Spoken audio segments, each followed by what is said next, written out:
اشہد ان لا الہ الا اللہ۔ نماز جنازہ کا طریقہ بتا دیں جی، جنازے کی نماز کا پورا طریقہ بیان فرما دیں، امام اور مقتدی کیا کرے، نیز بالغ اور نابالغ کے جنازے میں کیا فرق ہے۔ مولا شیخ مہاراشٹر۔ بھائی نماز جنازہ کا طریقہ بہت آسان ہے۔ نماز جنازہ میں 4 تکبیریں فرض ہیں، یعنی اگر کسی کو کچھ بھی نہ آتا ہو جنازے میں، امام نے جب اللہ اکبر کہا تو یہ بھی اللہ اکبر کہے، امام نے جب دوسری دفعہ اللہ اکبر کہا تو یہ بھی اللہ اکبر کہے، جب امام نے تیسری دفعہ اللہ اکبر کہا تو یہ تیسری دفعہ کہے، امام جب چوتھی مرتبہ اللہ اکبر کہے تو یہ چوتھی مرتبہ اللہ اکبر کہہ دے، اور امام جب سلام پھیرے تو یہ بھی سلام پھیر دے، تو یہ جنازہ ہو گیا۔ چاہے کوئی بھی دعا نہ پڑھی جائے، فرض ادا ہو جاتا ہے۔ البتہ طریقہ یہ نہیں ہے، مسنون طریقے پر جنازہ پڑھنا چاہیے۔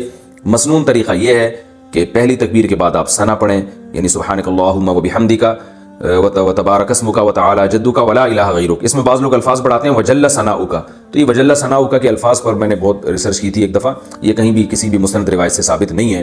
وہی ثنا پڑھنی چاہیے جو نماز میں پڑھتے ہیں۔ اس کے بعد درود شریف ہے، وہی درود شریف جو درود ابراہیم دوسری تکبیر کے بعد آپ پڑھ لیں، تیسری تکبیر کے بعد آپ دعا پڑھ لیں۔ ایک مشہور دعا ہے اللہم اغفر لحینا ومیتنا وشاہدنا وغائبنا، یہ والی مشہور دعا بھی پڑھ سکتے ہیں۔